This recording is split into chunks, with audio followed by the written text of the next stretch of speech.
All right, welcome back to a bonus episode of the Blasters and Blades podcast. So, hey, all you crazy sci-fi and fantasy fans, time for your daily dose of shenanigans over here at the Blasters and Blades podcast. Just three nerdy veterans geeking out over our science fiction passions and fantastical fantasies, a place where magic is king, the sky is the limit, and space is the place. So, without further ado, let me tell you what we're doing right now. We're getting ready to release some of the archive that we found from when we were the sci-fi shenanigans. We're going to get those up there for the posts that were brought down. We thought you might enjoy them, and so without further ado, let us roll that beautiful. Oh wait, they're going to sue me. Play it.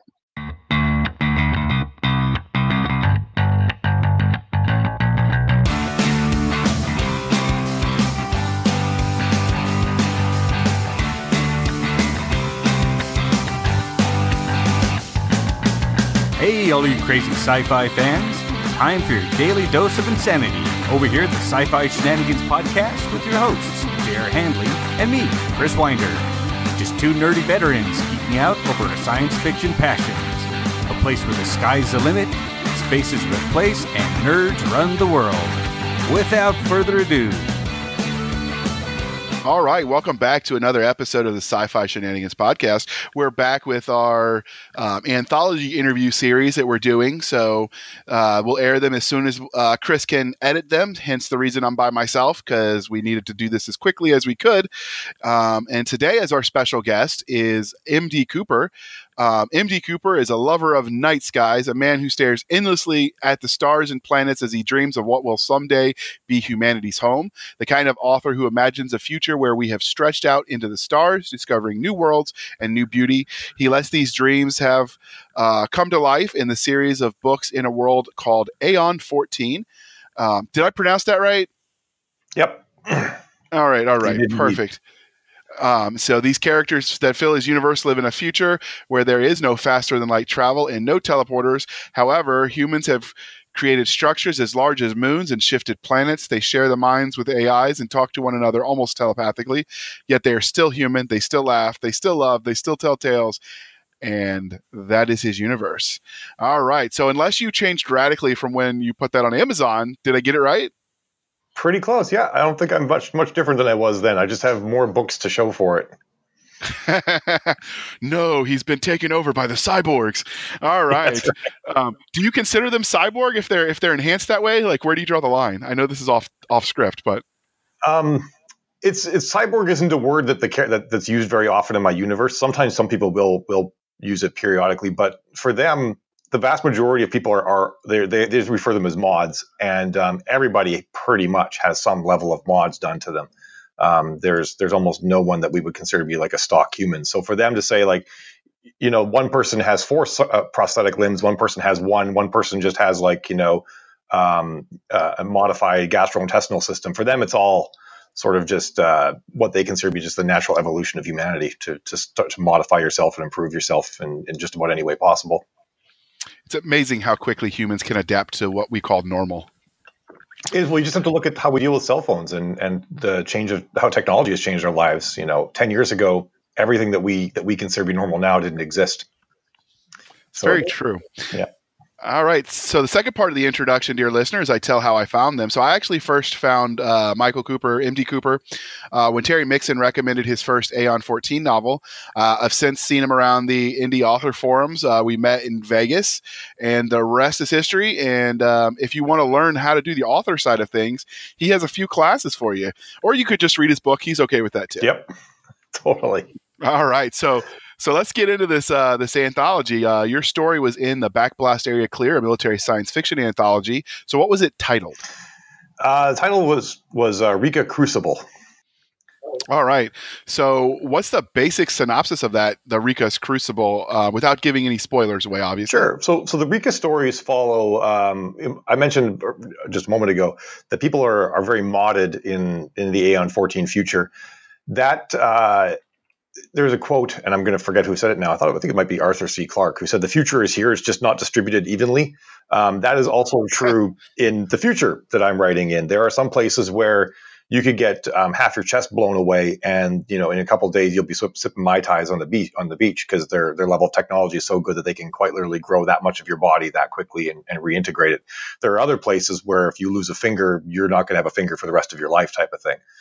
So there's a very large spread. Rika comes from a place where their technology isn't quite that good, but they're desperately fighting a war that they're losing. So they're now starting to turn, rather than using battle armor and having to maintain both soldiers and armor, they're just combining them into one because it's slightly more efficient for them to make what you referred to as like a cyborg warrior than it is to maintain a human and keep them in perfect health and then maintain armor that they can get in and out of. It's much easier just to make the two things into one. And they're not really that conscientious about how they're doing it. So they're just pretty much grabbing people off the street and saying, guess what, you're in the military now and you're not going to have any arms or legs anymore, type of thing. And it depends on the type of armor they get put into, what gets done to them. Rika is a scout mech.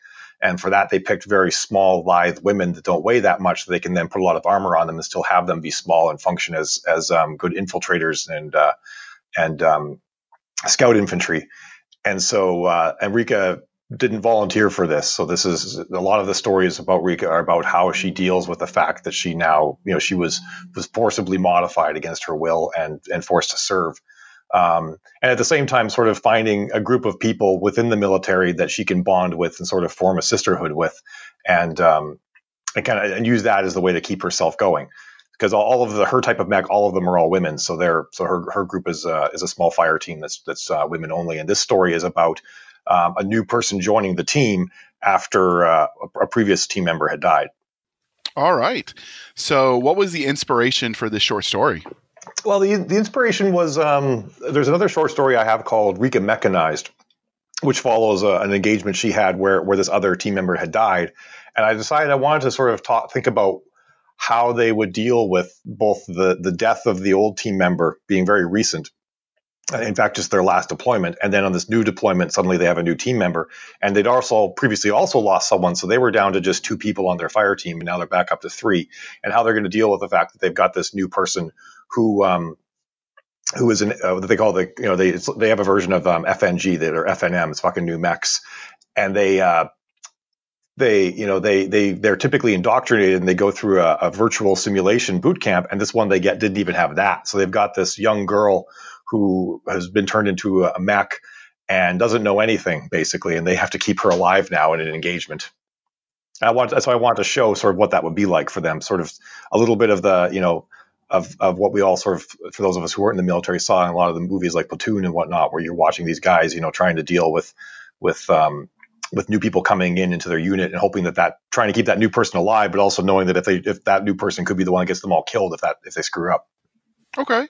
So does this fit into a larger universe, or does this story stand alone? It sounds like you answered that already, but why don't you clarify? Sure. Yeah, it does fit into a larger universe. Everything that I write is actually all part of the same Aeon 14 universe.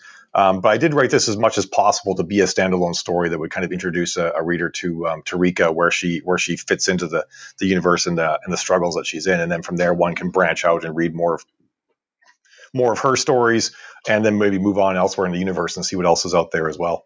I should note, by the way, all right, with Aeon 14, technically the English pronunciation of that word would be Eon, but I'm going with the Latin pronunciation, so that's why I'm calling it Aeon, just in case anybody wonders why I say that. All right. So in case readers haven't read your larger universe yet, could you give us the Reader's Digest version of what is the Aeon, or Eon if they want to be proper Americans, Aeon 14 universe is? Sure. So it's one of the things I was thinking about, and I've been building this universe now for about 11 years. I spent 2 years researching all of the science that I wanted to establish before I started writing, because one of the things that drives me nuts is you read a story and it becomes very obvious that the author didn't think things through in advance too much, and at a certain point, once they beat the first big bad guy or something like that, suddenly a new bad guy emerges who's even bigger and worse than the previous bad guy, but there was no prior reference to him. He just sort of appeared out of nowhere, and I feel like, and there's things at that level, and there's also things like where worlds or systems or different factions weren't around before. And I wanted to make sure that when I started this series, it was going to be really apparent to the reader that they were seeing just a tiny sliver of a vast world. And then bit by bit, as they read, they would see more and more of it, and not feel like the whole thing was just dumped on them. or sort of like new things were dumped on them without any sort of hint that they were going to be there. So I did a lot of work on that. I did a lot of work on the science behind it, thinking about how humanity would expand and move forward, and the sorts of things we discover, and then I started crafting the stories that would fit into that universe. So what I'm really trying to do is I'm trying to create a future, or imagine a future, I should say, where almost everything that we think might happen does actually happen, and then work it all into a long time frame. Like, how we would explore the galaxy, how fast and light travel would work, how civilizations would fracture and spread and stuff like that. And so I like to describe Aeon 14 as a future history for humanity. Okay. So given that this story is military science fiction, is the rest of the universe that the story slides into MilSF as well? The majority of it is, yeah. Majority of the stories follow a character named Tanis Richards, who's been through a number of experiences, has sort of been skipping through time a little bit. And she's at a point right now where she's got to stop a galactic war from occurring. And sort of by creating a galactic war is kind of how she's doing it without giving way too many spoilers. So there is always a lot of military stuff mixed into the books. There are some other stories though that focus more on colonization efforts, on how they terraform worlds, series like that. Some series are just about like bounty hunters or pirates and whatnot. But the interesting thing is they do actually all fit together. So eventually all of the characters either interact with one another, or they might interact with a character that then interacts with the other characters. So you'll actually eventually see this tapestry of all of these different events, and actually how they're all feeding into this one culmination where humanity tries to stop killing itself all the time. Is effectively what's going on. So basically, your series has the 12 degrees of Tanis Richards? Mm-hmm. Pretty much, yeah. Okay. And then Rika is a character that comes into contact with Tanis before too long as well. Perfect. So do you have some sort of chart, since there are so many books out, where some sort of flow sheet, something where a reader could look at it and say, okay, this is how I'm going to start? Yep. I have if you actually look around on Amazon or even on other retailers, there's a book called the Aeon 14 Reading Guide that actually outlines the different eras in Aeon 14 and the right reading orders for each era, and then suggests a place to start and to dive in from there as well. All right. I will. We've been trying to keep these interviews, dear listeners, short enough that they're in no show notes. But since this is a tie-in directly to his universe, I will get the Aeon 14 Reader's Guide in his show notes as well. Great. So that way, if you are intrigued, you can look it up and figure out where to go from there. So this story is obviously military science fiction. So what is it about that subgenre of science fiction that appeals to you? Well, I think it's always fun to take a regular person and show how they can rise above their circumstances and become a hero. And by hero, maybe not being like, the person who does like amazing things, but the person who is, true to themselves, protects their teammates, and is generally an admirable person versus, maybe not like Iron Man or anything like that, but more like a smaller character who can still be very heroic. And I think military science fiction is really good for that, in that you can go down to like, an individual infantryman or infantrywoman and show them specifically and how life is for them, and really tell a personal story that I think is great. And the other aspect of it is that military science fiction does lend itself very well to hard science fiction, which I'm a very big proponent of getting the science right and the facts right. Because, in military science fiction, you have to think like, okay, what is their weaponry? How does it function? How much energy does it deliver? How do you carry it? What kind of ammo does it take? How much ammo, do you need to actually, effectively, work in an engagement? And that is actually, I think it's a great thing, because then you can really get into the science of like, okay, well, how are we going to solve this problem with the tools at hand? And can we call in a starship from orbital strike? How much what's it going to fire? How fast does that round travel? What energy is it going to hit with? I love that sort of stuff because, and I don't put it into the story that much, but I find that it really informs the story. Like, okay, if I've got a ship orbiting at a certain distance and it fires a rail shot with a tungsten round or something like that, the planet. How long will it take to get there? Is it going to take 5 minutes? Is it going to take 3 minutes to come down? And then I know like how the action's going to go in those 3 minutes. What they're going to have to do, how long they have to get out of there after they call and they hit the shot or something like that. And I love the fact that I can take all of that real world stuff and I can fit it in. And some people they look at that and they think, they think it's like they say, well, I don't want to write science fiction like that. And I say, well, would you write? You couldn't write a thriller without knowing how long it took to fly from London to New York. You have to know these things in my mind to be able to tell a good story. And if you wrote a thriller novel on planet Earth where it only took an hour and a half to fly from London to New York, everybody's going to call bullshit on that because it's not true. So you have to really know how long these things take and how it all works and whatnot. And that's why I think that hard science fiction and military science fiction really gel well together, because they both require you to have a really firm understanding of how everything really works. And then you get to use that to craft a great story. Outstanding. So the last question before we wrap this show up is, which military science fiction unit from any franchise, including your own, would you want to serve under and why? That's a really good question. I mean, I always kind of want to serve would have wanted to serve in Rico's Roughnecks from Starship Troopers, but they didn't really have a very good survival rate. So I don't know that would be the sort of unit I'd want to go into. I actually eventually Rika has her own unit called Rika's Marauders, and I think I actually wouldn't mind serving under Rika. She's a commander who really cares about her individual troops and isn't the sort to leave anyone behind ever. So I think that it would they kick a lot of ass, and B, the survivability the rate that they have is pretty good. That makes sense. So for Rico's Roughnecks, are you referring to them as they're portrayed in the movie or the books? Or the book, excuse me. I guess sometimes I think more about the movie, but I guess in the books they did have a better survival rate, didn't they? They didn't get mowed down quite as much as they did in the movies. Well, in the movie, they had, was it basically just rubber armor? Yeah, they were not doing well against the bugs in the movie. Whereas, in the books, they had powered armor, and you did a lot better. But if I remember correctly, when they went to Clendathu in the book, they didn't fare too well as well. They did not. Yeah. So, all right. So that's an interesting answer, and I like why you justified with Rico's Marauders. Some of us picked, all of us that have picked so far, because you're our fifth interview, were based purely on would I die. So, like the Emberverse, they die too quickly. Richard Fox's books are out, but maybe Star Trek, you could live.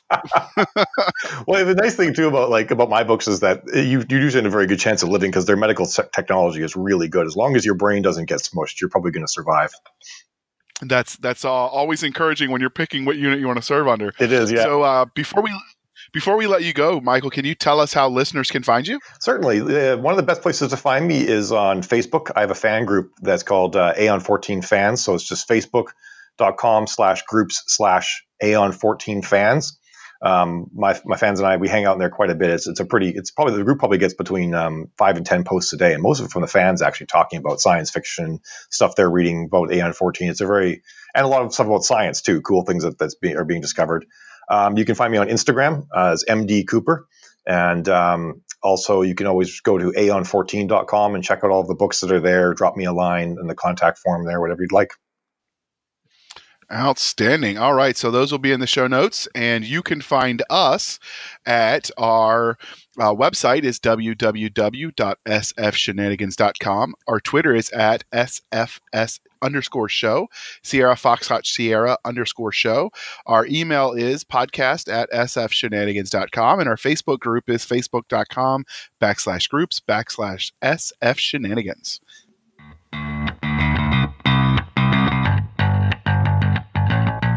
Thank you for spending some of your precious time with us. For Chris Winder, I'm J.R. Handley, and this was the Sci-Fi Shenanigans Podcast. We'll be back next week at the same time, where we'll indulge our love of space and all things that go boom. All right. Thank you for sticking with us through that archived episode that was in the digital memory hole that we found. We thought you'd enjoy it. So thank you for spending some of your precious time with us. For Nick Garber and Doc Cisca, I am J.R. Handley, and this was the archive for the Blasters and Blades podcast. We'll be back at our regular scheduled time, where we'll indulge our love of nerd culture, cheesy jokes, and all things that go boom.